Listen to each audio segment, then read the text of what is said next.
Hello, I'm Aidan, And I'm Melody. and welcome to the Hobby Hearth podcast, where we discuss all things nerdcore and hobby related, from tabletop and RPG to video games, cinema, and TV, and everything in between. Yep. This is the third episode of our podcast. Last episode, we discussed our love for Tolkien and for the Lord of the Rings film trilogy, and our experience growing up in a world where the world of Tolkien had been made into cinema. Thank you to everyone who has checked it out and supported the channel so far, including all of you who've subscribed. As always, don't forget to do the YouTube pleasantries of liking the video, sharing the video to a friend or two, subscribing and ringing the bell so you don't miss another episode of the Hobby Hearth podcast. Yep. So we just want to go over a few little updates for the Hobby Hearth. So we are now on Spotify and Apple Podcasts. So if you are listening to this, hello, welcome to the podcast. You can also now join our Discord, which is linked in the description below on YouTube, or you can check it out on our Instagram page. It should also be in our bios as well. Yes. Or the about part of this YouTube channel. Like if you're on YouTube or wherever, you can find it. Yeah. It's pretty easy to find. As we said in our last episode, and being as it's gonna come up quite quickly now, as of the release of this episode, we are going to be at the UK Games Expo at the end of May. We'll hopefully be rocking some buttons and maybe some stickers to give away. So if you see us, give us a shout and say hello. Yeah, absolutely. And on a final point about the Hobby Hearth updates, I am moving house. So our content for the time being, we are primarily focusing on the podcast, just so that I can get settled into the new house, finish boxing up and all of this, unpacking, and then kind of in the summertime of this year, 2026, we're hoping to launch out some new content. So keep an eye out for that on our Instagram. Yeah, we've got a lot of irons in the fire. And I know you said that was like one more thing, but actually there is another thing I want to bring up here in the news section. I am currently taking part in a project called Army from One on Instagram, which is a miniature collaborative project run by Grime Time Painting with the help of Dragoon Gaming, which you can find on Instagram, and they'll be linked in the appropriate places. But what it is about is that you get sent 2 miniatures, one to keep and then one to send back to Dan, Grime Time Painting. And what he's going to do at the end of each chapter, so we've just had chapter 1 last year, we're in chapter 2 this year, and at the end of each chapter he's going to gather them all up, and once all 3 chapters are finished, he's going to auction them off and give the ones that were sent back away to charity. This is a great opportunity to sign up now, because through Dragoon Gaming, it affects lives with the support of Game Therapy UK. So they donate the postage and packaging proceeds. Cool. So they're all printing it like free of charge. You just have to pay for postage and packaging, but all of that is donated to Game Therapy UK. So it's a chance to, if you're interested, it's a chance to get behind a really great project and make a difference to some lives. Wow, fantastic. So I think with that kind of being the news, let's dive into today's episode.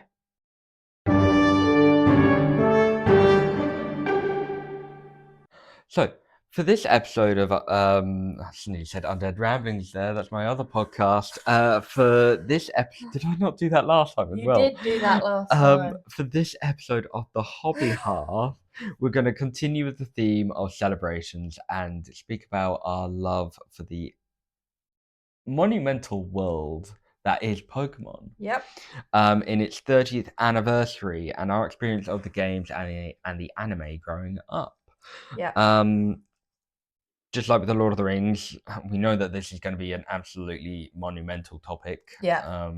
And each game deserves its own topic, as well as the TCG and the anime and everything in between. So, yeah, I think this will serve as a bit of a pretext to future discussions we'll have about this beloved franchise. Do you want to say what our topics are? So our topics are, they're gonna probably vary in length a little bit. Probably gonna spend a lot of time on this first one, which is our experience with the game and the anime. Mm-hmm. So we're gonna talk about the games you've played, the evolution of our play style, and that sort of thing. And then we're going to talk about our current dream team and our favourite Pokemon. Mm-hmm. And we're going to gently wrap up this episode with why Pokemon is so important to us. Let's get into it.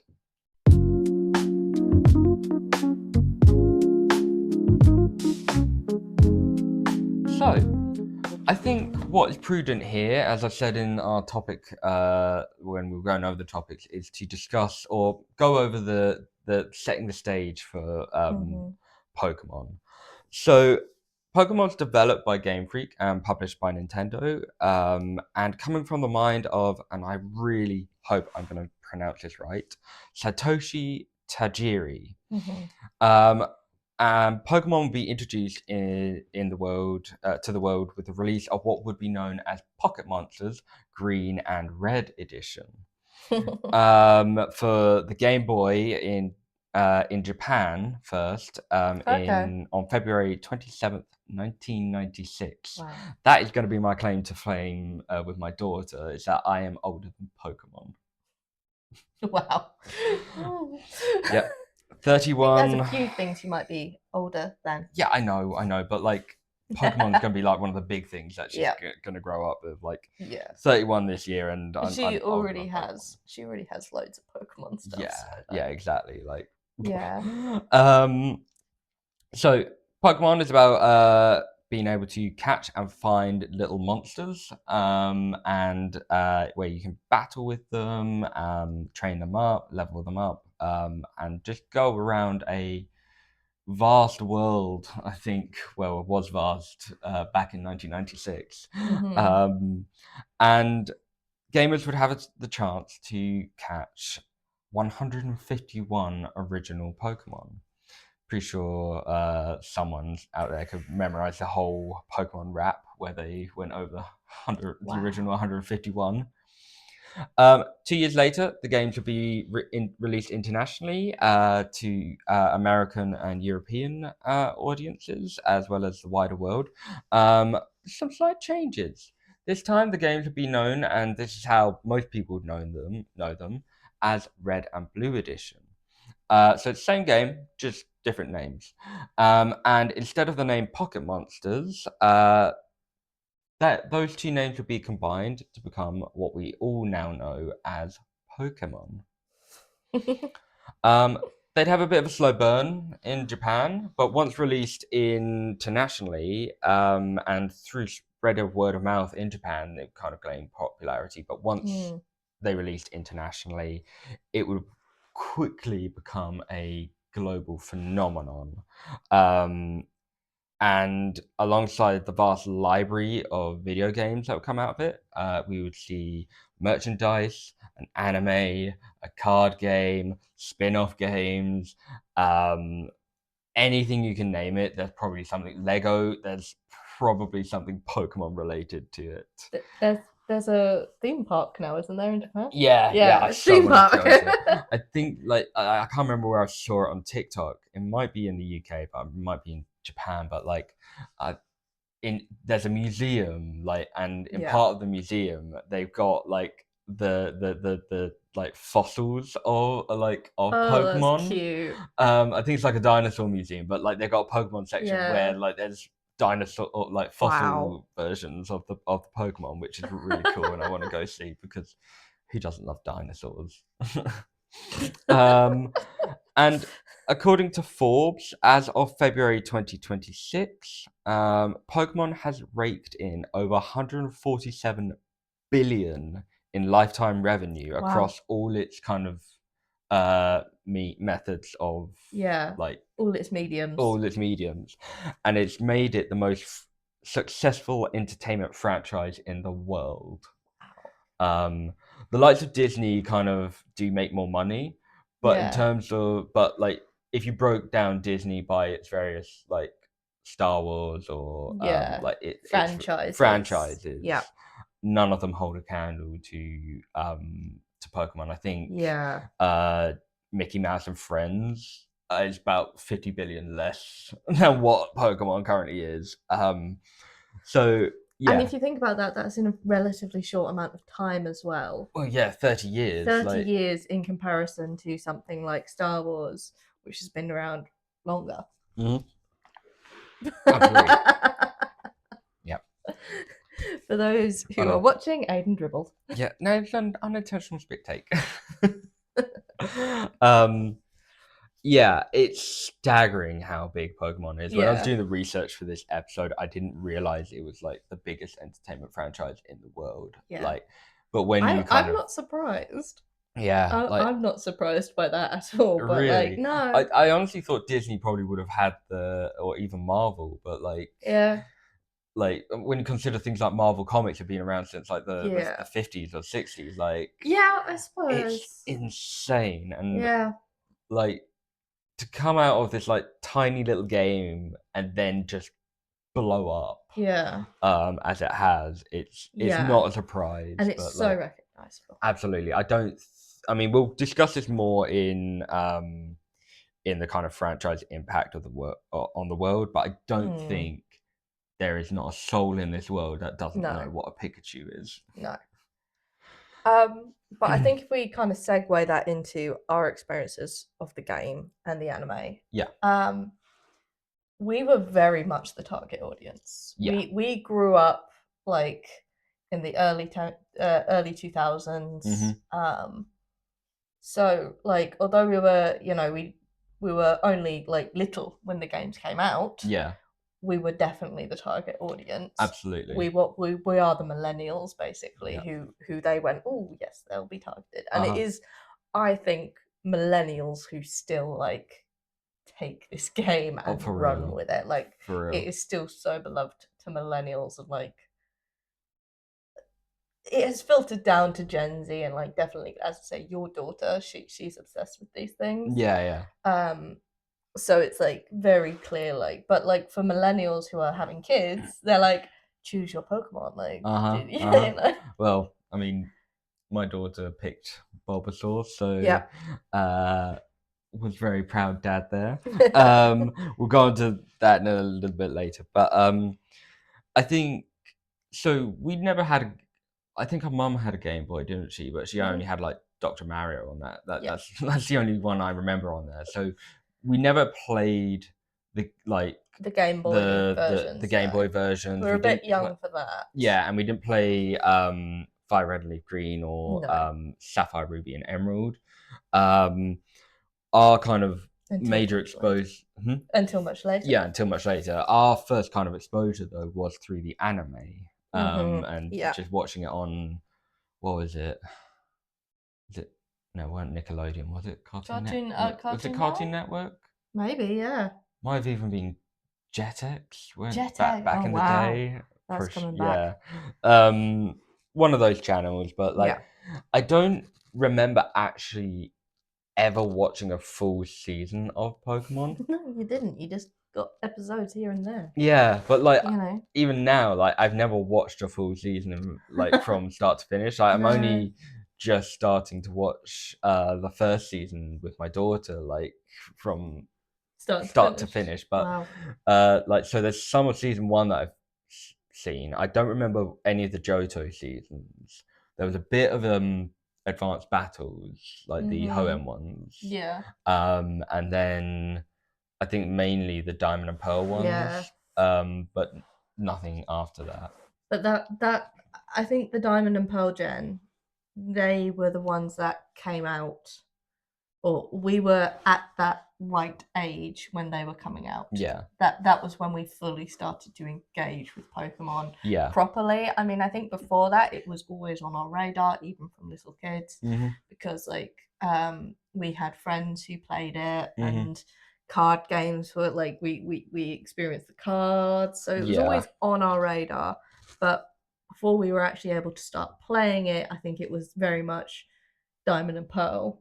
That was our first real kind of go into it. And what were we, 10? With the anime, Yeah. or like the games. Well, the anime and the games. Yeah. Well, I mean, on our document here, so the games that you and I started with was Diamond and Pearl, which were released in 2006. So I was about, what, 11? Mm-hmm. You were a couple years younger, like a year younger. And then we would revisit, like I certainly would revisit. Yeah, so did I. We then went on to revisit older titles. Yeah, Fire Red was the one we had. Yeah. Then we managed to get hold of a Sapphire. Yeah. And then I've managed to end up with 2 legitimate Emerald versions. Okay. So we managed to get those ones, but then I think what our great dynamic was is that, like, from Diamond and Pearl onwards, like through to like Heart Gold and Soul Silver, Black and White 1 and 2, you would get one side and I would get the other. Yeah. So I got Diamond, you got Pearl. We would both share Platinum as well, or like the other kind of Emerald. Did I get Heart Gold? You got Heart Gold, I got Soul Silver. Yeah. You got White, I got Black. Yep, and then I got Black 2 and you got White 2. Yeah. And so after Black and White 2, we then got Pokemon's X and Y. We only had one 3DS at that point, and so it was harder for us to get like the both games. Yeah. I think that's when we started kind of coming away from it a little bit. Yeah, I've got Pokemon X, and I don't remember ever if I completed it in full. I remember playing it, but I don't remember if I ever completed it in full. And I think I was kind of waiting to see if you would get a 3DS so that you could get Pokemon Y, but you never got around to doing it. So yeah, I mean, this was 2013 at this point. So at that point, I was doing like my GCSEs, so it was just not on my priority. Yeah. And like from 2013 really straight through to like 2020, I was just full like academic stuff. I did GCSEs, A levels, undergrad, masters, one after the other. So it was like that was my sole focus, and that was very much the year that I started drifting away from video games. Yeah.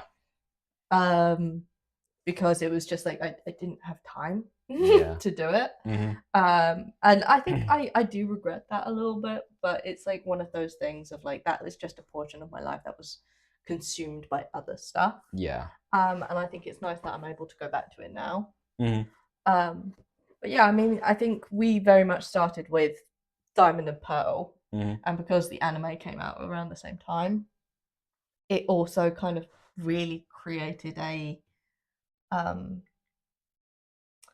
very much like it was very big to us. Yeah. Like we were really like, this was so significant to us. And to like how we decided to like play and that sort of thing. I mean, we very much we both had a DS. We would trade, we would battle.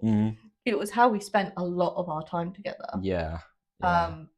We would just hang out, just in each other's rooms playing Pokemon, or even like long car journeys. Yeah, exactly. I think like while Diamond and Pearl was probably like was the start point, like Heart Gold and Soul Silver was really one of the ones that kind of was one of our favorite games each. I'd still say Heart Gold and Soul Silver is definitely like the definitive like remasters or remakes. And then when Black and White 2 came around, we had our teams and like our roster that we built up. And I just remember like I got so many fond memories of us just taking on the battle subway together. Like I just come into your room and be like, hey, you want to have a quick go at the battle subway?" And be Yeah. like, "Yeah, sure." Yeah, And absolutely. yeah, just kind of run with our teams, like getting as far as we could into the battle Yeah. subway. Um, Yeah. You yeah, know what's funny is that I look back and I'm thinking, were we actually that good? You know, we got we were pretty far. I bad. think We we were got to the bad. bosses. Did we not beat the bosses sometimes? The subway bosses? Yeah, we did beat the bosses Yeah, sometimes, yeah. yeah, But yeah. no, it was good. It was Uh-huh. good, and I think we definitely it very much shaped our childhood having those traditional kind of catch them games. Like Hmm. that is the ethos of Pokemon. You Yeah. know, the very the you know original game that kind of has followed that pattern, Hmm. um, which is the fight, catch, and um, trade. Yeah. Yeah. We very much followed that, but Hmm. we also played with other Pokemon games. Yes. I think chief among them were the Mystery Dungeon games. I loved Mystery Dungeons. Yeah. I loved Mystery Dungeons. I don't think I ever actually completed a Mystery Dungeon. No, really? No, I don't think I've ever actually completed a Mystery Dungeon because I just kept going on like little side quests and I just kept prevaricating. I've still got Pokemon Mystery Dungeon Blue. I should just play Mystery Dungeon, you know. Yeah. Like we only ever played, or I only ever played Mystery Dungeon Blue and Explorers of Sky, the one with Dialga in it. Yes. Um, Explorers of Sky is the I one I've played, yeah. love them both because they both are just emotional hard hitters. Yeah. Yeah, this is it. It's like, okay, a game that was originally titled Pocket Monsters has no reason tugging at the heartstrings the way it does. But boy, oh boy, does Pokemon manage to do that. Like, I think for millennials at least, Pokemon did have a pivotal role in, just creating our emotional bandwidth. It taught us how to feel. Mhm. At least for me, I mean, you can't watch, Pokemon the first movie and have that Pikachu sitting there, trying to wake Ash Ash up Yeah. and not weep. Okay. Um, but like the games as well have these huge emotional story beats that I think sometimes get lost in games. The climax of Pokemon Explorers of Sky, Yeah. like no, was it Sky? I might be getting it wrong now. Hang on, I'm gonna Google it. Okay, you Google it. But it was the one with the primal Dialga, and was it Explorers of Time? Might be Explorers of Time actually. Yeah, I might be getting my Pokemon mixed up. There's so many. yeah, because they So made many quite a games. few. I think Explorers of Sky came out on the 3DS. Yeah, it's Explorers of Time. My bad. I am spreading misinformation here. Wow. But there are a couple of Mystery Dungeon games that and between the DS and the 3DS. I don't know if they came out on the Wii U or not. But the climax of Explorers of Time, where like you're after you beat Primal Dialga and kind of save the world, where your character spoilers, where your character starts to fade and your companion's like, "No, don't leave me," and like then you see like you disappear and then it cuts to a scene of them just kind of walking away all dejected and like sad and like you just want to weep. You just want to weep, and then you see your character kind of rematerializing, and they go up and embrace each other. It's just like, no it's business, no business. such a beautiful Being game. that emotional. And like the Mystery Dungeon, we'll kind of talk more about the mainline games, but like the Mystery Dungeon games were great because like they were just dungeon crawlers. Yeah. They were really tough, Yeah. but like they were just like mindless fun. Like you could pick Yeah. up a contract, go off and do Yeah. something. Like you, that's why you just never. why I kept doing Yeah, it. why you kept doing I it. never followed the main plot. Yeah, and even afterwards, you could still just keep doing that. Yeah. Like go off and kind of explore dungeons, Yeah. save Pokemon, gather items. Like I love that whole kind of like Yeah. to-do list board. Yeah. And then you kind of go from there. another big kind of spin-off game that took the world by absolute storm in 2016 Mm-hmm. was Pokemon Go, Yes. which while we had Oh while my. we had like virtual reality games before, I don't think Yeah. we ever had one like this. And Pokemon Go basically spawned a whole new variety of virtual reality Yeah. games, including like a bunch of clones, like the Harry Potter one and the Witcher one. Like Yeah. the franchise popularity would develop its own word, Pokemania. And I Hmm. think Pokemania is like what you saw Yeah. with Pokemon Go when that released to the world. That was Pokemania Yeah. distilled Yeah. in a Remember people nutshell. going where they people would go to places like into places that they shouldn't be going Uh-huh. just Uh-huh. to get Pokemon. It was There was insane. one story where like I think it was like Central Park in New York, and like a Vaporeon had like spawned there, and hundreds of people just converged Descended. on that one location just to catch a Vaporeon. Like, it Wow. was madness. I mean, it was great, and I like Pokemon Go. Yeah. You really got into it like at the time. Yeah. And then I know you've kind of like you've basically had bouts of playing Pokemon Go Hmm. where you kind of not play it for a while and then you just go into like a short burst of like playing it non-stop and then again like a lull. Yeah, yeah. I think Kind of like how I play The Sims. yeah, and I think it really comes down to their kind of release because Yeah. and updates because every time I went into a lull, it was because I caught everything that was around at that point, and so Yeah. there was no point in me kind of carrying on trying to catch Yeah. things that I'd already gotten. But then each time there was a new update or something, I'd be like, oh, let's go out and do things.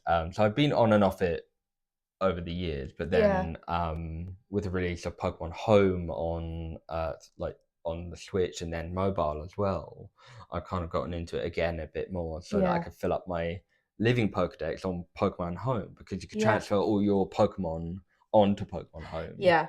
I think that was one of the I think genius things that they've done that Mhm. I don't want to say the word generous because that feels like it is not right in any way to look at a big corporation and say, oh yeah, they're generous. Um, it's just yeah, no, they're making money. It's Mhm. fine. But the thing is that there is an element of sometimes when there is these games that have like this multi-edition system, Mhm. you know, you'll make all this progress in a game and then it kind of counts for nothing because there's not Yeah. much cross compatibility, Mhm. especially when you then get new consoles and that sort of thing. Mhm. Mhm. So I think it was kind of, I'd more say it's a clever move from Nintendo and Pokemon to kind of create Pokemon Home Yeah. I mean, if because you that has then made people go, oh, I can now collate multiple generations and multiple games of progress yeah. into one sphere. Yeah. And I think that's a smart move. Uh-huh. Just kind of going back to Pokemon Go, did you play much of that? I didn't. Again, Pokemon Go released 2016 Mhm.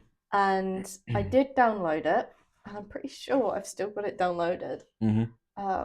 And it's kind of gone with my phone as I've upgraded my phone. And you know how you when you get a new phone, you just like Transfer all transfer your all your apps over. apps. Yeah, Yeah, it's yeah. just kind of gone with me all this time. Uh-huh. Um, but I never got into it simply because again I was in the midst of like my A levels, Mhm. so it was like in fact I think that was that was the year I started uni, Yeah, so yeah. that was it was just never on my agenda. Mhm.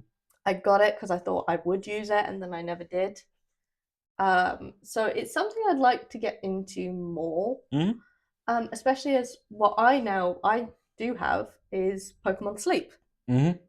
I don't have this. which is again it's another spin-off game that also doubles as a sleep tracker. And it's a lot of fun, and I Yeah. think that's been one of the ways I've been getting back into Pokemon. Mhm. Pokemon Sleep came out in 2023, I think. Yeah, 2023. and you basically you go to sleep, and overnight you have a Snorlax, and you have to feed your Snorlax so that they get more stronger drowsy power, and their drowsy power attracts other Pokemon. And the more sleep you have, the stronger the drowsy power. Okay. So it incentivizes a bit like Pokemon Go incentivize like healthy walking and getting out into the outdoors. Pokemon Sleep incentivizes like healthy sleeping. Yeah. Um, and honestly, I got it because I wanted to actually monitor my sleep, but then it was like, oh, but now I need to like catch Pokemon and that sort of thing. Before we kind of talk about some of our favorite mainline games and other bits about the mainline games, because I feel like we've only skirted that part of it a bit. But let's talk about Pokopia real quick. Just for the record, I've got Switch 2, but I don't have Pokopia. And I'm low-key kind of waiting for it to go on sale. I'm aware, or my wife is interested in it, but again, we're just kind of waiting for it to go on sale if it ever does. But she's played Animal Crossing. But yeah, it's a bit of a sore point for you though, isn't it? Isn't it just? I have wanted. I mean, honestly, is there anything that could like be transferred into a cozy farming sim more than Pokemon? Like easily. And I've wanted a cozy Pokemon farming sim. And they released the Switch 2. And I was like, I'm not going to buy a Switch 2. I've only had my Switch like a year. I don't want to buy a Switch 2. I'm not going to do that. I'm not going to fall into the trap. And then they released a cozy farming sim that is Pokemon themed on Switch 2. Exclusively on Switch 2. Exclusively on Switch 2. And Nintendo, I'm coming for you. That is capitalism if ever I've seen it. Oh. Yeah. So yeah, I want to play it so desperately, but I'm holding to my principles. Yeah. For the time being. Maybe eventually. I mean, there was also a part of me that when the initial trailer came out, and I think there was a lot of backlash about this, where everyone was like, this just looks like Minecraft. Minecraft crossed with Animal Crossing. Yeah. Like, everyone felt like, and to a degree, it definitely does still have that kind of design. Mm-hmm. However, I think since it's come out, people have gone, oh, but it does actually have some very unique features. Yeah. And a very unique storyline. Yeah. Which again, I've not played it. I can't play it, but I've been engaging with a lot of YouTubers who do play cozy games, and I've been watching their stuff, and I've been following along, and again, the green monster's growing inside of you. But again, Pokemon has no business going that emotionally deep. Okay? I've not seen any. Do you not? No. I've just seen the bits of like where. I don't want to spoil it for you because you're gonna know. Right. But, like... Yeah. No. Don't. No. I don't want to spoil it. But like, I've only seen like this Ditto, like human Ditto, like walking around just sucking things up and then building their base up. Like that's all I've really seen. I didn't know there was an actual story. Oh no, there's a storyline and a specific an oof. Yeah. Again, it's a bit of an oof storyline. Okay. Like, what do you mean? What do you mean, Nintendo? What are you doing? But no, I think Pokopia, I see you, I want you, but I am a principled person, and I will stand by my principles. But your even if I'm in pain. But your resolve is crumbling. It is crumbling. It is crumbling slowly but surely. I mean, I've never said that I'll never get a Switch 2. Just give it some time. I'm just going to give it some time. I've got games I've still got to complete on my Switch, so let's complete my Switch games. They're compatible over. Shush! Shush right. You! Let's go on to the actual mainline games, like some of our favorites. Yes. I've already mentioned like Heart Gold and Soul Silver are my favorites. I think Yeah. Platinum I love because it's like just the definitive version of Diamond and Yeah. Pearl. Yes. I can say I liked Platinum. Mhm. I mean, I think I loved Diamond and Pearl respectively. Mhm. But when Platinum came out and it gave it that extra layer, Yeah. it was like, oh, I like this. I loved the Um, expanded story in Platinum, like yeah, and like that whole bit about like where yeah, Giratina drags you into the distortion realm. yeah. Yeah, and the reason I wanted to actually go back to the like talking about the mainline Pokemon games is actually because I want to talk about the terror, the absolute fear that the champion of the Sinnoh region gives everyone, and the reason that whenever we hear a piano going off in a particular way Oh. in the context of Pokemon, we immediately think of Cynthia and her Garchomp. Oh, Queen. I mean, what like she's the What a definitive champion. article of beautiful terror.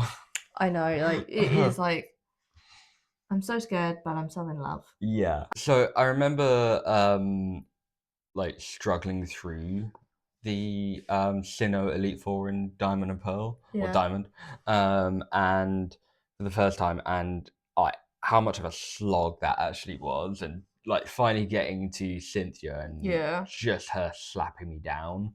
Like I don't remember even like seeing her full team, but Yeah. like Cynthia has like one of the most well-rounded teams of any champion.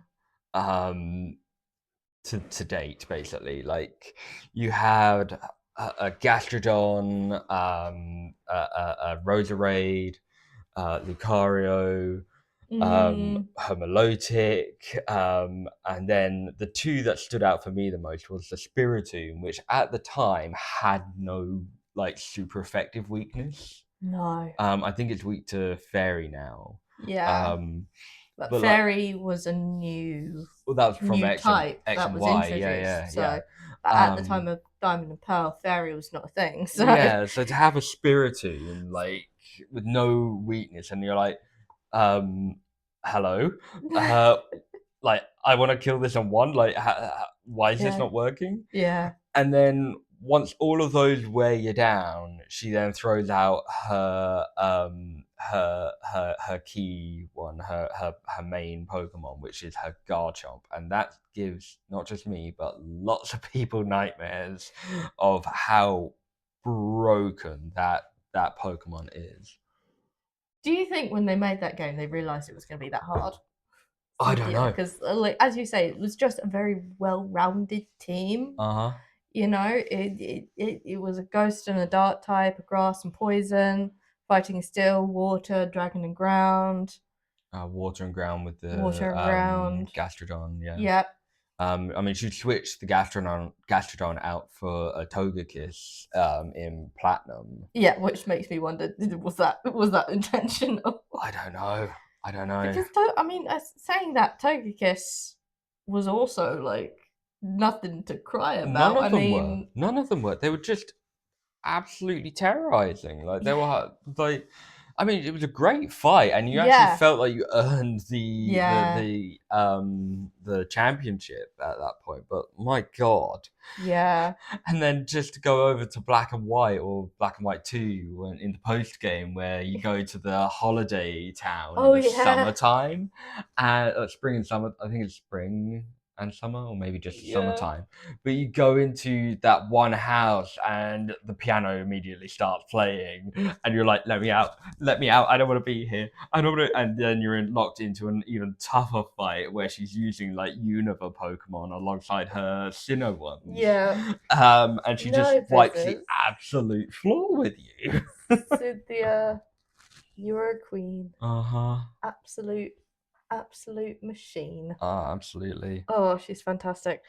Any other kind of favorites or standout things from the games, Standouts. like mainline games? Main games. I mean, I think we can't not talk about Legends of Arceus, which Yeah. is the game that has got us back into Pokemon in Mm-hmm. recent years. Mm-hmm. And it's actually a game I'm still playing. I still haven't. Again, it's like what I did with Mystery Dungeon. I just get distracted by the side quests. Oh, like the field researchers. Yeah, Yeah. I haven't. I've completed the main story, but I haven't completed the full game. Yes. Because that part, like to get the final ending, you actually have to complete all the field Yeah. researches for the Pokemon in the game. I liked as a mainline game, it again took a different pattern. Mhm. You know, it's your typical kind of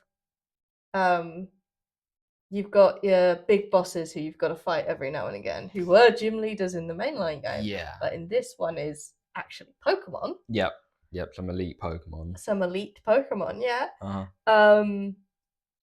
But it just diverges from the pattern, Mhm. and it also, you know, it reframes Pokemon again because it's Yes. Pokemon in a different time.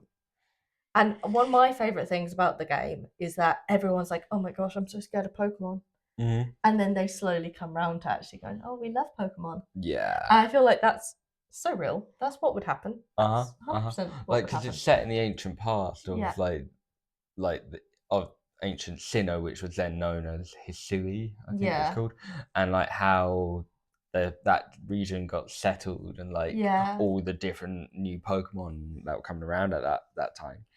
Um, did I can't remember if Scarlet and Violet came out before or after. I'm not sure. I've not played any of the newer games. Yeah. They are on my list to play. I'm up to Legends of Arceus. Yeah. February. Um, It came out before Legends Arceus. So Scarlet and Violet were the first kind of ones that took Pokemon to open world. But I loved the like kind of open world nature of Legends Arceus. yeah. And little fun fact for you here. Legends Arceus, and then also the Brilliant Diamond and Shining Pearl, where you could get the Azure Flute. But Legends Arceus is the first mainline Pokemon game where you could legally catch Arceus without any hacks or anything. Up until this point, the event was never for Arceus was never distributed. Yeah. So nobody could ever Catch Arceus. catch a legitimate Arceus up Wow. until Legends Without Arceus. specific cheats. And then they put the Azure Flute item Yeah. into Brilliant Diamond and Shining Pearl, so you Yeah. could catch Arceus in that game as well, and could finally fantastic. experience the event as it should have been. Wow. Yeah. Yeah, I really like Legends Arceus. I like the kind of nature of being able to do field research and kind of Yeah. fill in like if you see a Pokemon doing a specific move or something, that kind of Yeah. counts. Yeah, you're wanting. It's so much more than the gotta catch 'em all Mhm. aspect of the game. It's like you're trying to see which Pokemon's favorite food is, and Yeah. you know what moves they're using and that sort of thing. And I liked that dynamic of the game because it just made the world of Pokemon just feel so much bigger. Yeah. You know, the mainline games primarily have this assumption that we know everything there is to know about Pokemon. Mhm. Whereas that game kind of introduced this idea of, well, actually, we can learn about Pokemon, and I loved that. Yeah. I know I haven't played it myself, but I know the other Legends game, ZA. Aside from some issues with the look of the game, I think it takes place after the events of X and Y, and it's that like ZA is actually the game for was is for the third legendary so you know like how Emerald is Rayquaza's game, Yes. Platinum is Giratina's game, Yes. ZA is the game for I think it's Zygarde. Wow. Okay. Because Xerneas and Yveltal were the X and Y Pokemon. Yeah. Zygarde was Yeah. X and Y's version of Giratina. Wow. Oh, okay, that's cool. So that's I'll probably get that at some point, but Yes, I think yeah. there is a plan to do that. Um, That would be fun.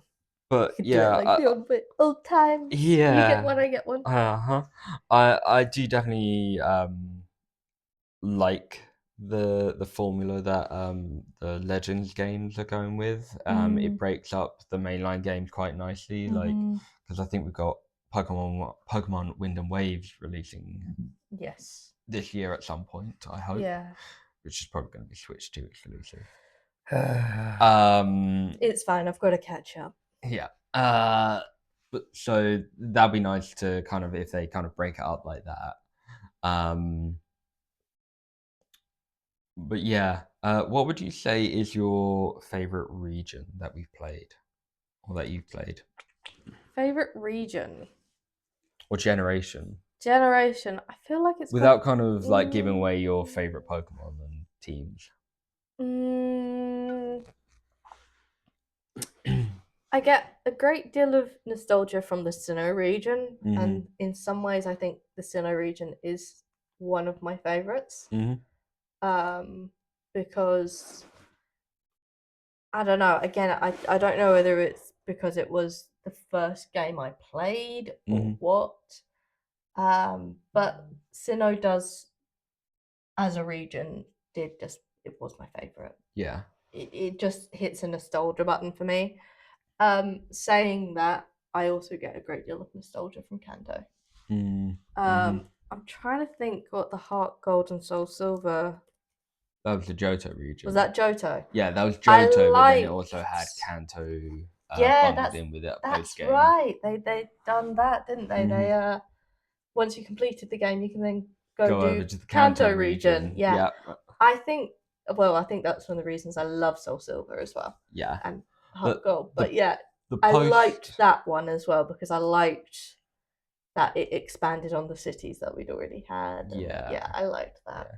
The post game for Heart, I've been watching a lot of like post game analysis of the Pokemon games. Post game of Heart Gold and Soul Silver is immense. Like you got a brand new region. You got all of the kind of like side stuff that you can get, like with the getting the Latias, like Latias and Latios. The diamond. That obviously it was never distributed because of Arceus, but you could get like an event where you could get a level 1 Giratina Dialga Palkia. The Rayquaza, like being able to get Rayquaza and Groudon and Kyogre, like all of them, like there was so much packed into Heart Gold and Soul Silver. Yeah. So I think that's probably my favorite region game. And my favorite generation of the Pokemon themselves is probably the Sinnoh Pokemon. Yeah, and I was just going to go back on Sinnoh a little bit and say, well, I think because I'm playing Legends of Arceus as well, I'm into Sinnoh again. Yeah. Obviously, it looks very different to the Sinnoh of Diamond and Pearl, but it's Sinnoh, and I think it just hits a little bit. Yeah, it's like, it's funny how the game that it's like the game that we both have come back into Pokemon with is again set in Sinnoh, set in the same place that we originally got started into it. in. Yeah, we could probably talk about about the games for ages. Yeah. But let's kind of leave them there. Yeah. We'll kind of revisit them another time. Yes, absolutely. I think with replays and that sort of thing. Absolutely. Let's talk briefly about the anime with the series and the movies. So we've already mentioned kind of like some of the one like the series that we watched. Like what did you think of the anime itself, like the characters? I loved like the anime. Yeah. I loved the anime. I mean, you had to suspend your disbelief that Ash was 10 years old for 25 years or whatever it was. But I loved the animes. I mean, I think they were so easy to just drop into. And again, I think the films are, I think, again, some of the best anime films. Yeah. In terms of it just has this nostalgia. But I think more than that, they always manage to spin a new story, and I think that's the nice thing about Pokemon because it's always growing. Yeah. There's so many stories that can be told in it. And I think the films and the TV series definitely made Pokemon come alive. Yes. Rather than it literally just being pocket monsters to catch. Yeah. Pokemon were companions, they were friends. Mm-hmm. Like, I just want to talk about Team Rocket and just how hilarious they are. Like, Team Rocket is just amazing. I mean, I watched a couple of the early seasons. Like, I watched a compilation of basically them in the early seasons where they're kind of dark and mysterious. And by the last seasons, they're like, we're so tired. We're so tired. We're so done. Yeah. We can't catch this flipping Pikachu for love nor money. Like, oh, they were, and honestly, just gender norms. What gender norms? Yeah, exactly. Like, give me oh, a James in drag any day. James in drag, fantastic. And then on top of that, you just had Meowth throwing witty comment after witty comment after witty. Honestly, I feel like I learnt so much sarcasm from Meowth. Yep. Yeah. And again, like, one of the things I loved about the Meowth character was that he was kind of along for the ride, because there was multiple instances where he'd end up like hanging out with like Pikachu, and and he'd just be like, vibing. Yeah, they'd be vibing. It was like no hard feelings here, by the way. So he was very much just like, I'm just here for good times. Like, he really had no agenda. I just a couple of things on the actual anime itself. One of the things that kind of stuck out to me, or like that I always found hilarious, was Krogunk. And how he would always kind of jab Brock whenever I love Brock that got one. too kind of like horny-eyed. Yep. Because Brock was always thirsting over any kind of girl. Yeah. And like Krogunk in the Diamond and Pearl series would just like jab and be like, nah, mate. But then also like Krogunk's beef with the Team Galactic's Toxicroak. Yeah. And like there was a particular scene where like Brock like tells Krogunk to go. Krogunk's out of his Pokeball, immediately priming like Poison Jab or Brick Break. I can't remember what it was, a move. And this Team Galactic person's like throwing like their Toxicroak out. But like Krogunk's already primed out the ball and hitting this guy as soon as he's out of his own ball, like, and knocking him out. Like, the beef was legendary. Oh my goodness. 50 Cent, take notes. Absolutely. How to be petty. We'll probably go more into the movies and the series like on another occasion. Especially being as like I'm watching through them now with my daughter, which has been a real absolute pleasure to do, to kind of go through the first season with my daughter, and like we'll just sit down while I'm doing her hair or something, or like while we're having breakfast on at the weekend, and just watch an episode or two. Yeah. And like if I'm out and about, I'll be playing, like I'll pull up Pokemon Go on my phone, and she'll point to which ones to catch. Yeah. And like when it does the ball wobble, we're like, oh, yay! Oh, I could see that with her. I could see that with her. She's such a team player. She is. Just before we move on to our next topic, is there anything you wanted to cover right now? No, I'm happy with what we've covered, because yeah, I think we can definitely discuss more of the games and the films in depth in future episodes. I mean, each film in of themselves could be an episode. Yeah.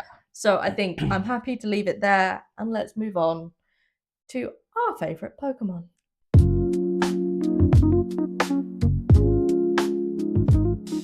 Let's move on to our next topic, our dream team, and then other favourite Pokemon that we have outside of our dream team. Yes. So do you want to alternate, or take it in turns? Take it in turns, kind of thing. Okay. You do your team, I'll do my team, and then alternate on favourites. Okay. So I kind of setting the bar here. I've set myself the stipulation of, for my team, my dream team, no legendaries or mythicals, and only one starter line. Which is really tough to do. Yeah. So my dream team, or Pokemon dream team, these first three are an absolute given no matter what team I make. Corphish is my first one. because it is my absolutely all-time favorite Pokemon. Yeah. I love that Pokemon so much. And the reason for it being is that I remember watching my nephew play Pokemon once, like the Hoenn Pokemon. Yeah. I can't remember which one it was, but he came across a corpfish, and he was like, "If I catch this, I'm going to name it after you, Adrian." And corpfish has been my favorite Pokemon ever since. I love that little derpy crab. He is um, derpy. if it's not already obvious, Bulbasaur is my next one. The whole Bulbasaur line, so Bulbasaur, Ivysaur, and Venusaur, is up there. Is my all-time Bulbasaur is my all-time favorite starter.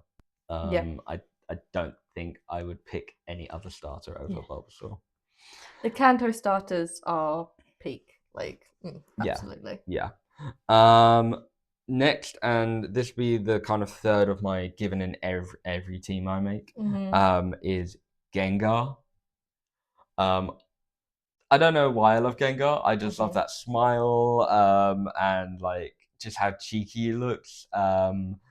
Like in theory, like Haunter might seem cooler, but Yeah. Gengar is like I just love it. I think I loved Gengar in the Mystery Dungeon games. Yeah. And that's probably kind of affected my my liking of him. Yeah. But yeah, no, I love Gengar. Next, these ones can be interchangeable with whatever team I'm making, but at this current juncture, is Togekiss. Okay. Yeah. So I love Togepi, purely because like I had a really great moment. I don't know if it was with you It or was me. okay, yeah, where I used Metronome with Togepi, and it used Yeah. Dialga's signature move of Roar of Time, Yes. and it was just absolutely hilarious. Yes. But yeah, but I didn't want to go with Togepi, so I went with Togekiss, the final evolution of Togepi. Then this one was a toss up, but I eventually settled on Metagross from Gen 3. Yeah. I just think he looked cool. Fair enough. And a steel and psychic type is a really strong Yeah. combination Yeah. there. And then lastly is so all of my Pokemon are pre X and Y because I Yeah. don't remember a lot of. Well, I don't know many of them from X and Y onwards. But my last one is Chandelure, Okay. which is a ghost type Pokemon that looks like a candelabra. Yeah. The reason I picked this one right now, at least, is because whenever I faced the Elite Four on the Black and White or Black and White 2, there was a ghost type one there, and he always had Chandelure, and the cry that Chandelure makes is really kind of cool. And I just think it looks cool. I know it's just a Yeah. candelabra, and like there's some like inanimate objects, like the key one, that I just despise because it Yeah. looks like an inanimate object. But Chandelure, I give a pass for. Yeah. So my Pokemon Dream Team. I'm same rules as you. I contain to one Pokemon, one starter line. No legendaries. And I went with that. I will also say that my starter line are vibes. They are not. My starter line could be easy to defeat with an electric type or a fire type. Like honestly, it's not that hard. Starter line or your team? My team, yeah. Okay. But they are effectively my most favorite Pokemon. Yeah. I think if I were to put more thought into actually like a battle ready Pokemon, I might not necessarily choose all of these collectively. Yeah. Although I think individually they're very good. So I'll start off with the obvious, which is the Squirtle line. And that's Squirtle, Wartortle, and Blastoise. I love Squirtle. Squirtle is like, again, my all-time favorite Pokemon. I think it's a nostalgia thing. I got a Squirtle in Fire Red, and I just carried it with me. Yeah. Straight through to Black and White, and I just loved it. Yeah. You know, in Heart Gold and Soul Silver, you could walk around with your Pokemon, and I just said that. I felt, I mean, it's somewhat like a what you call it when you have that emotional connection to inanimate objects, whatever that's called. Yeah. I had that connection. I had that emotional feeling towards my Squirtle. Yeah. So I love a Squirtle, and I love the Squirtle line. Beyond Squirtle, Altaria, which is a flying type. I think it's Flying and dragon. Flying dragon, if memory serves. I've also got Espeon, and again, I love all the evolutions. I think evolutions are like that. Just felt like a wow. That's a pretty good idea for like a Pokemon dynamic, is to create a Pokemon that can evolve into different types of Pokemon. Genius. Espeon is my favorite though of all of them. Yeah. Because there's something quite mystical, and I don't know. I just think Espeon's pretty. Yeah. Well, why did you? Sorry, you kind of skipped over. I know you mentioned it, but like you kind of skipped over why you picked out Altaria. Like, I don't know. I think there was something always quite dreamy about Altaria that I connected with. And yeah, it was something about the dreamy dynamic. I love Swablu, its previous one. Yep. I think that was one I caught fairly early on. And again, it's a very nostalgia-based reason, I think. But Altaria being like that final evolution of it, there's something quite dreamy. It's a bird with cloud wings. What? Yeah. It's amazing. I love it. Okay. Then after Espeon, Dragonair. I mean, I like the whole Dratini line. Yeah. So Dratini, Dragonair, Dragonite. Yeah. There is a part of me that's like, why is the final evolution Dragonite and not Milotic? Yeah. But it doesn't matter because I love them. I think I lean very heavy dragon types. I like their moves, I like their aesthetic, I love their style. But I think the thing particularly with Dragonair, it looks so calm. Yeah. It's like it could give you a nice hug. Yeah. It's very graceful looking. Graceful, yeah, that's right. Throwing a bit of a curveball, another one to my team is Ditto. Yeah, that one took me surprise. Yeah. But I love Ditto. I think Ditto's like what it's just again derpy. Like, what do you mean? I love those when people do art of other Pokemon and it's in Ditto's with Ditto's face, so you know it's actually a Ditto. I just loved that. I mean, and again, that was one of the things that I was like, what do you mean that in Pokepedia you're effectively playing a Ditto? What? Yeah. Man. But no, I think there's something so lovable about a Ditto. And there's something so adaptable that I love. And there was always like, I don't know, there was just always a little bit of a joke when in the later games when you could breed your Pokemon and you'd breed them with a Ditto. Yeah. That was always just so hilarious because like that Ditto fathered so many children. The Genghis Khan of the Pokemon world. In any case, Ditto is just a like, bop. Ditto's like Pokemon Tinder is just swipe right constantly. All the time. And then the final one to my team, and this is probably like the only one that kind of goes beyond Gen 4, really. Gen 4? Gen 5 is Gen 5. Is Mimikyu. And Mimikyu actually came on my radar more with Pokemon Sleep. And then I kind of read into the Mimikyu story and I was just like, I love Mimikyu. Okay. You're an ugly and scary. That's okay. I'll love you. Again, that just appealed to my sense of, the little girl who used to pick up lost toys sort of Yeah. situation. Mimikyu was just, I don't know, so sweet. And then low key overpowered. Mm-hmm. Like when I've been exploring like the potential moves that Mimikyu can do, and it's like, Mm-hmm. what? Yeah, yeah. You are tough.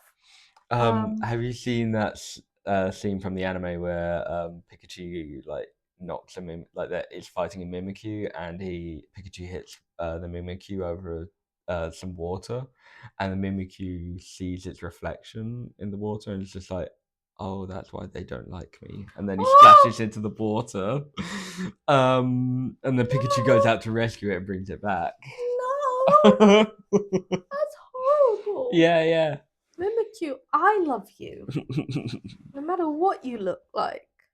But yeah, so my Pokemon team is purely vibes. Yep. And ones that I have drawn an emotional connection to that I have no business drawing an emotional connection to. Pixels. Mm-hmm. But I have. Mm-hmm. And so have you. Yes. Okay. Why don't you go over some of your, because your list is a lot shorter than mine. Yeah. Go over your kind of other favorites. Other favorites. So another key favorite of mine is Lapras. Mm-hmm. I love Lapras. I have so many vivid memories of like Misty in the animes having Lapras. Yeah. And me going, I want a Lapras. Yeah. I think because I love water. Mm-hmm. I instantly I see a Pokemon that I can just sail around with. I'd be like, yes. Yeah. Yes, absolutely.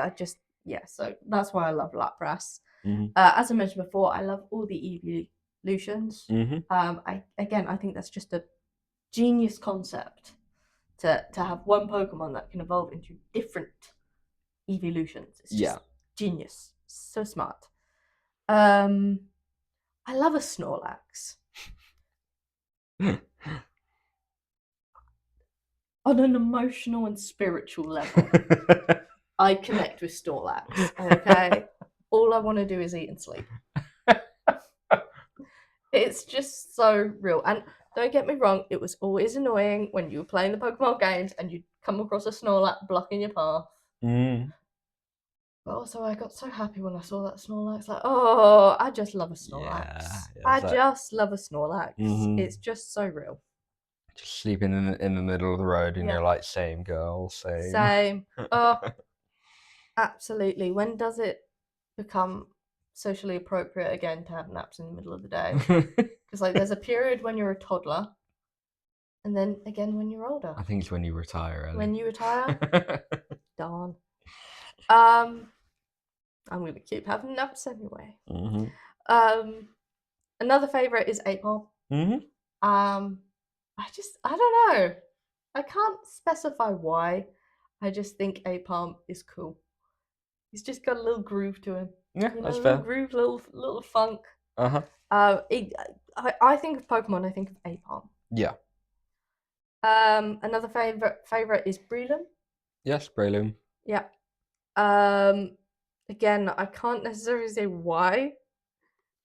Yeah, like when I saw this on our document here, like I was like, that's a wild card I didn't expect. Yeah. But, yeah. I don't know. I think there's something about. I mean, it's on my team in my Hoenn team. Like, when I make her play Emerald, like, Breloom is great. Yeah, and also it's so funny because like its previous one, Shroomish. Mm-hmm. I don't like. You don't like Shroomish? I don't like Shroomish. He looks so mad, and he just reminds me of Super Mario for some reason. But Breloom, I don't know. It's got a little sweet little face. I think I'm not necessarily someone who uses a lot of grass or fighting types, so I think I was quite eager to, Sorry, I don't mean to keep yawning. That's all right.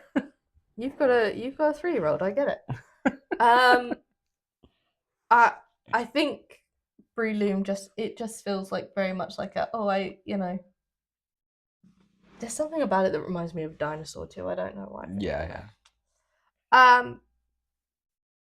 There is also Pulse and Minun, or Pulse and Minun. I think Postler? it's pop. You know what? I It's never Minun, attempted and then I always read it as Minun. Pulsal. Pulsel. Pulsal. I think that's actually probably correct. Pulsel and Minun. Um,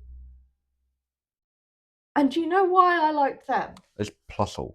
Plusle. Yes, that's just your dyslexia. That's typed it out like that in our document.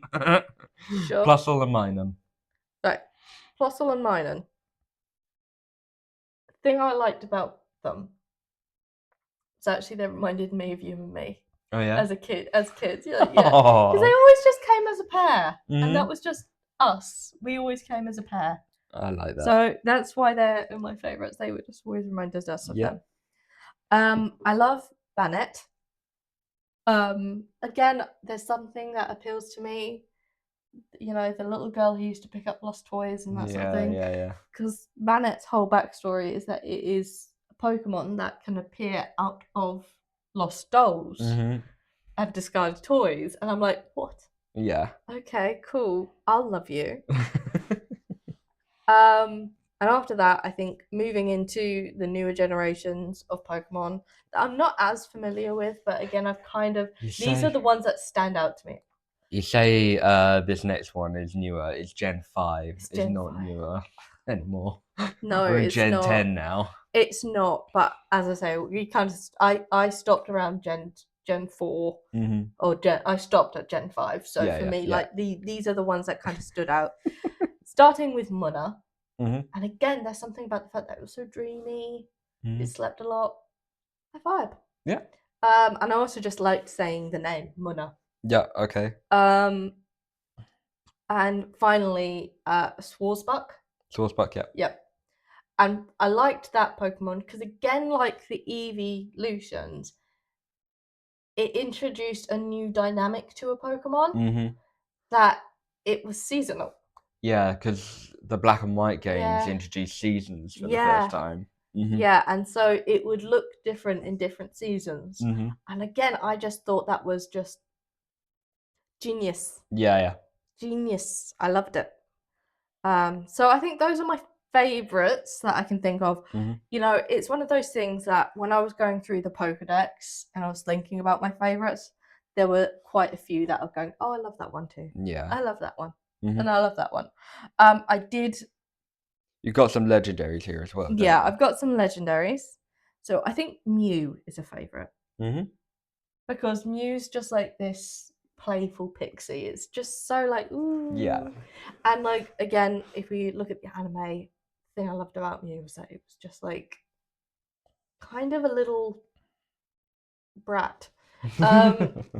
I'm thinking of another word, but I'm not going to use it. Yeah. Because there was Mewtwo in Existential Crisis. Yeah. And then there was Mew like, oh, shall we play? Shall we have a game? Were you so stressed? Don't be stressed, babe.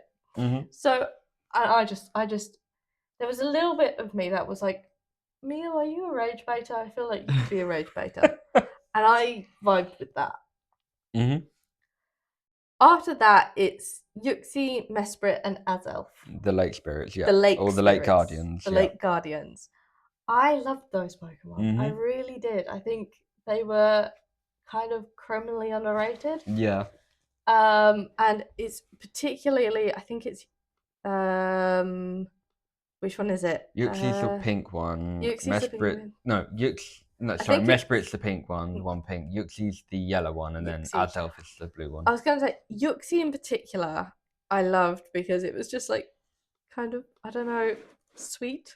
It was such a sweet look. It has its eyes closed and like it's so like relaxed, whereas its other two, I mean, they low-key reminded me of the Powerpuff Girls. And I think that's a big reason that I was just like, oh, it's Powerpuff Girls, but as Pokemon.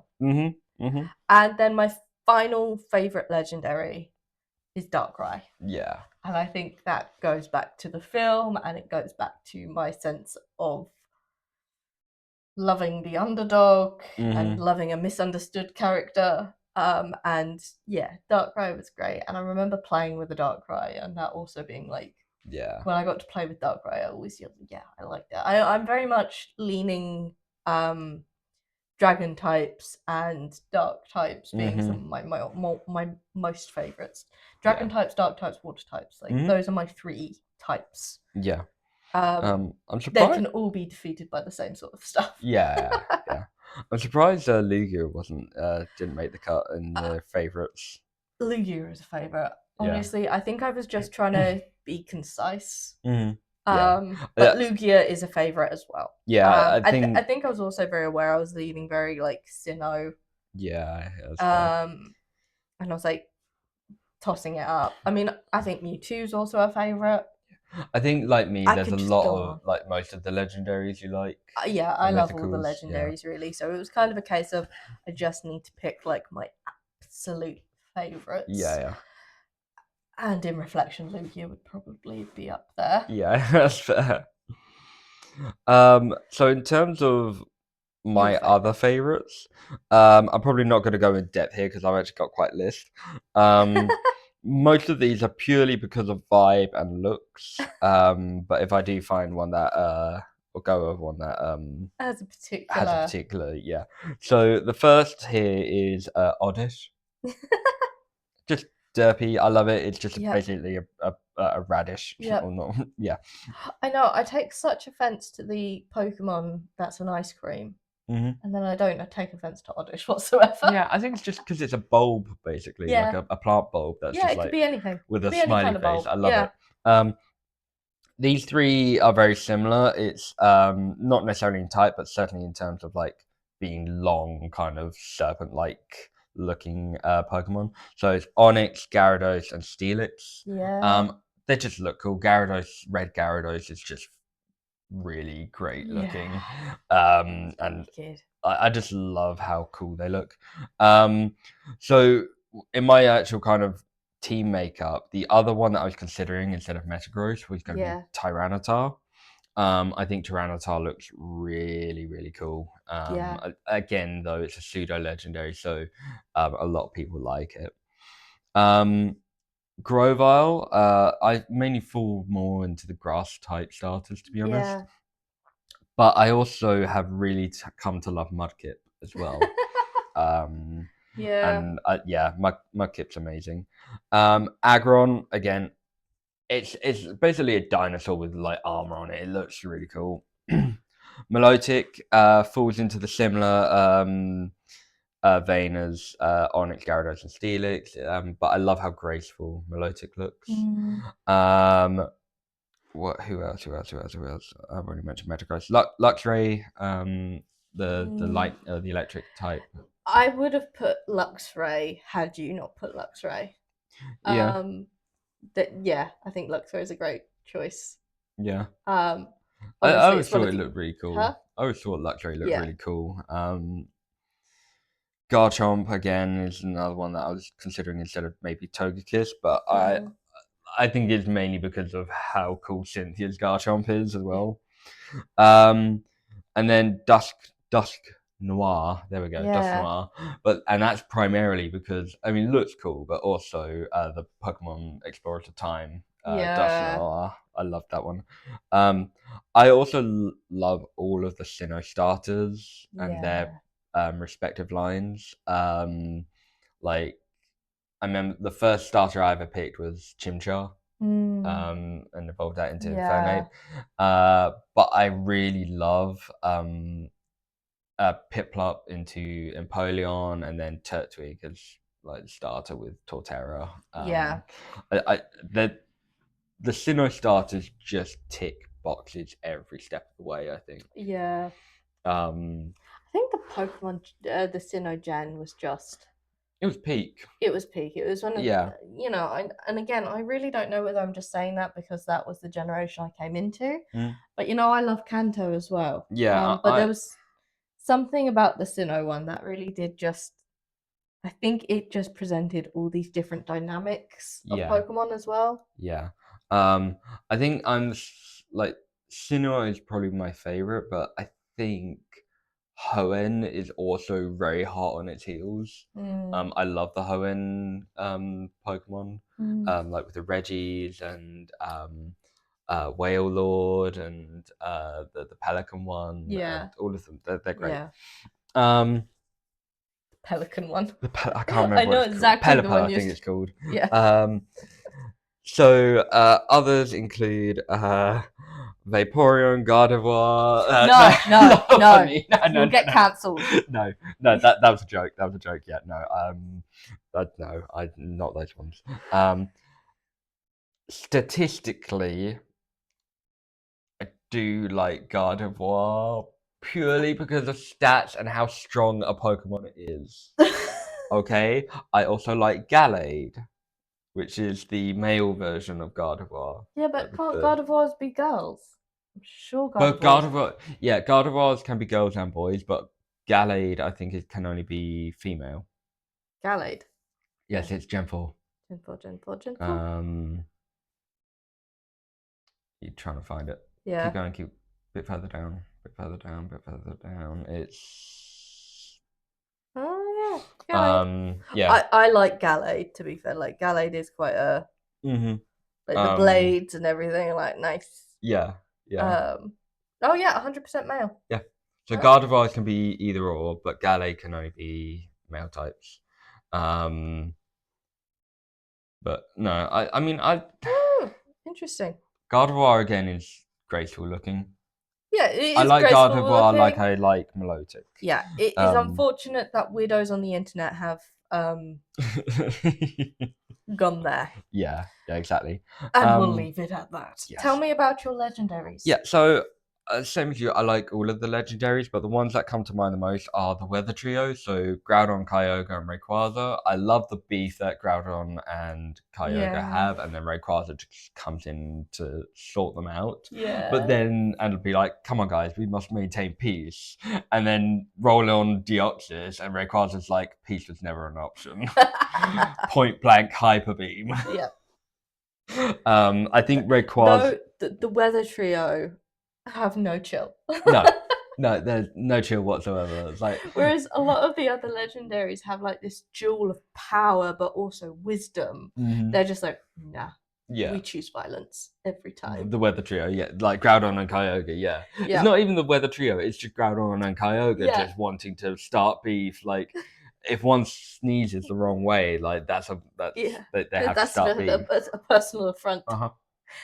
They're kind of sibling coded in that respect. Yeah, exactly. And like I've learned like that in the games, like Primal, Groudon, and Kyogre, like because they beef so much and like their primal versions are so powerful. Like in terms of mega evolution, so their primal versions aren't mega evolutions, but like X and Y introduced mega evolution. Yeah. And typically you need a stone to mega evolve a Pokemon. Yeah. Rayquaza took Groudon and Kyogre's I believe this is the case, Groudon and Kyogre's primal power.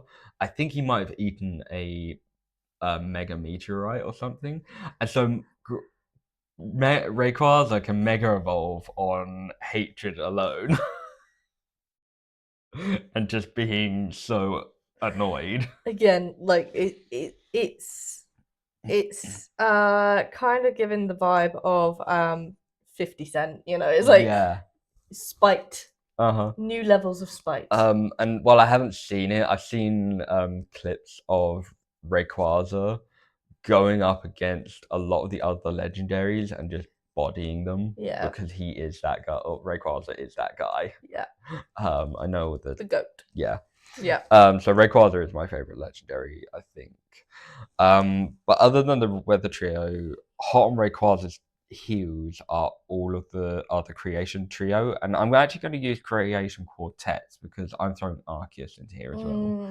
Arceus, Giratina, Dialga, and Palkia. Again, it might just be because Sinnoh was my first kind of like exposure to the games, but I love the esoteric nature of those four, and that they are the Creation Trio, like, or Creation Pokemon. Like Arceus is the Pokemon God. Yeah.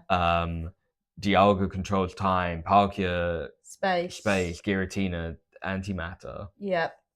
Giratina is the Pokemon world's version of the devil. Yeah. And how also like I don't think before now we had Pokemon that could transform into different forms. Like in Platinum, like Yeah. Giratina could transform between his origin form and his like Yeah, where he looks he like had more two forms, serpentine yeah. and then Legends Arceus expanded on that by giving Dialga and Palkia an origin form, Yeah. which is super cool. I Yeah. really like that. Yeah. And I love Dialga and Palkia's like battle theme as well. Yes. So yeah, that's all mine. Any others? No. Not right now. Well, again, it's one of those things we could probably talk about and talk about and talk about. And Yeah. by all means, I think we'll probably have an episode where we talk about Pokemon, specific Pokemon. But for the time being, I think that's a good place to leave it and move on to our final topic. Okie dokie.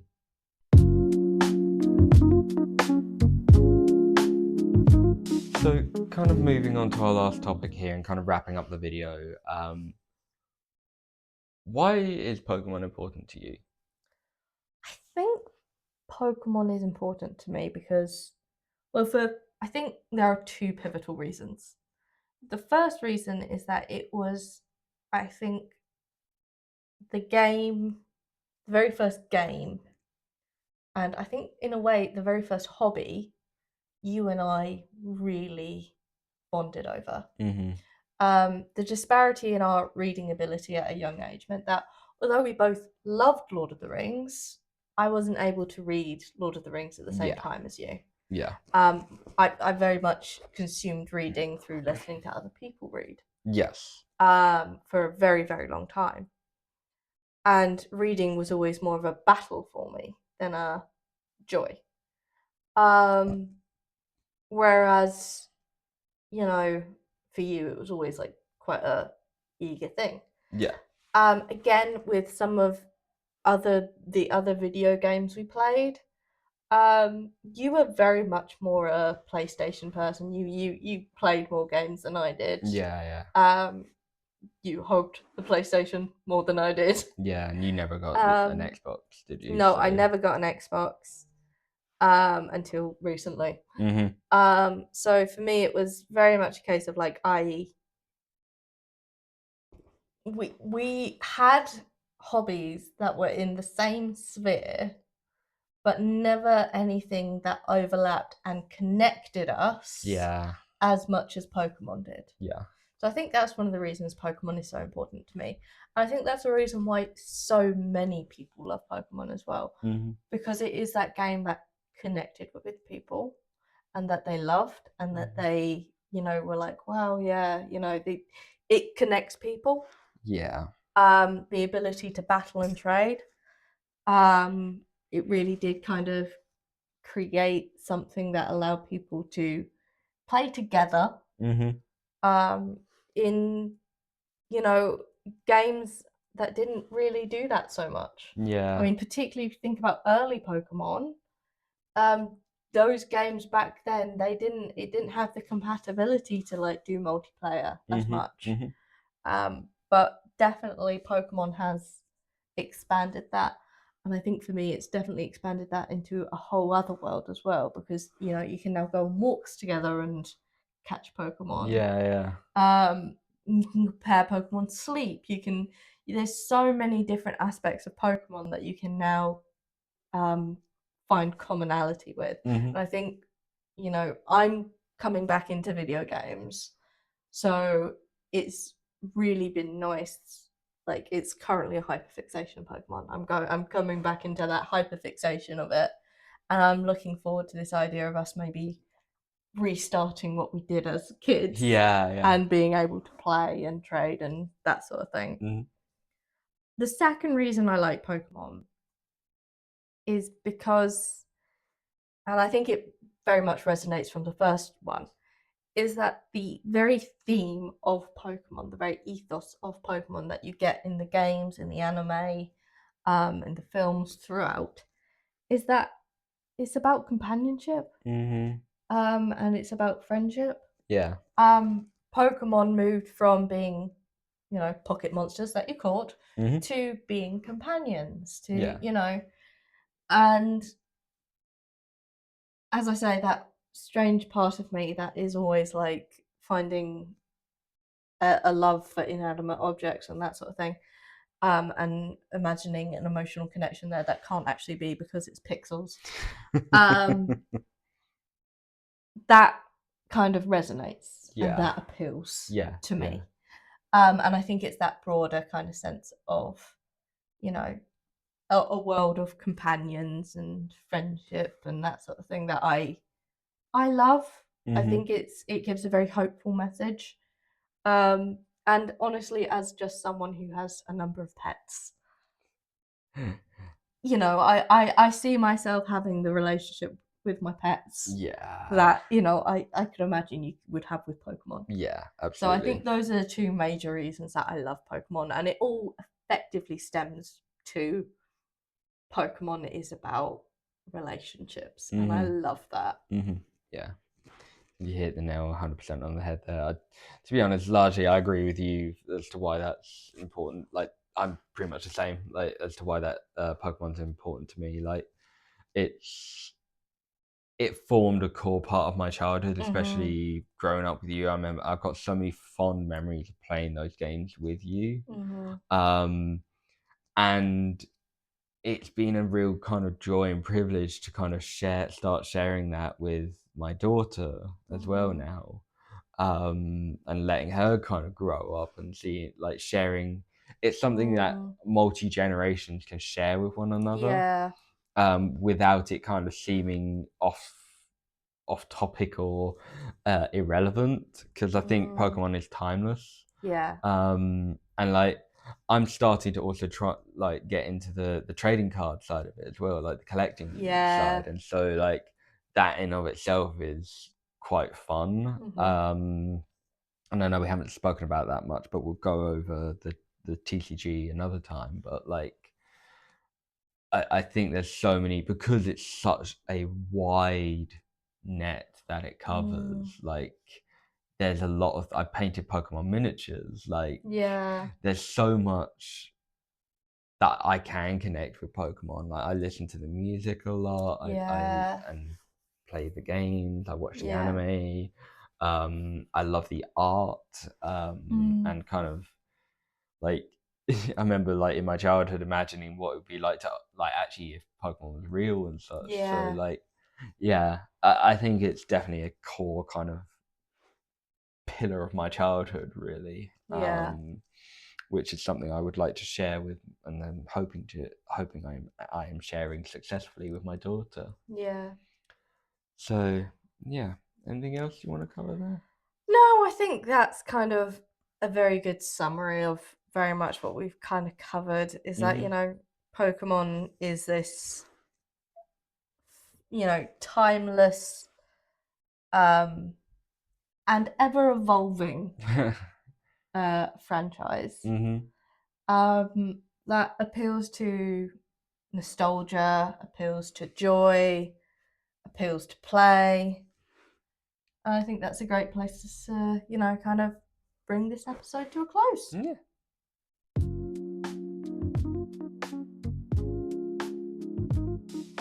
So I hope you've enjoyed our brief dip into the Pokemon world. This won't be our last time that we visit, No, absolutely not. and we'll look forward to discussing this franchise in future. However, we'll leave it there. Next episode, we are going to move on to the third of our content pillars. This time, we're going to discuss the collection and creation aspect of our Hobby Hearth pillars. I keep using pillars a lot. This time, we'll give an overview on how collecting in of itself is a hobby in its own right. What are some of the things that we've collected, as well as how creativity is a core aspect of any hobby, really, and what that actually means. So don't forget to like, share, subscribe, and ring that bell for future notifications for whenever a new video goes live.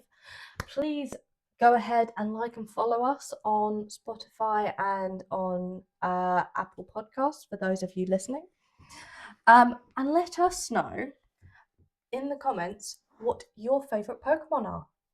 And you can find us at the Hobby Hearth on Instagram for further information about what's going on, what we're putting out there. And if you want to engage with us, join us on Threads, TikTok, and BlueSky, all at the Hobby Hearth. You can find me at Mr. Hughes95 on Instagram, TikTok, and I have Twitch, but I'm not. That's not. You're not live at the I'm moment. not live at the moment, but like Instagram and TikTok are my main ones. And you can follow me at Being the Brave on Instagram and TikTok. Just the last thing before we kind of sign off.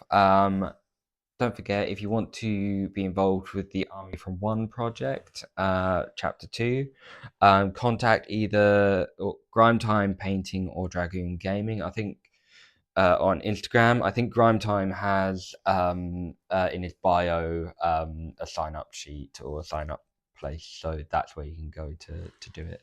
But links to them will be in the appropriate places. Yeah. Yeah.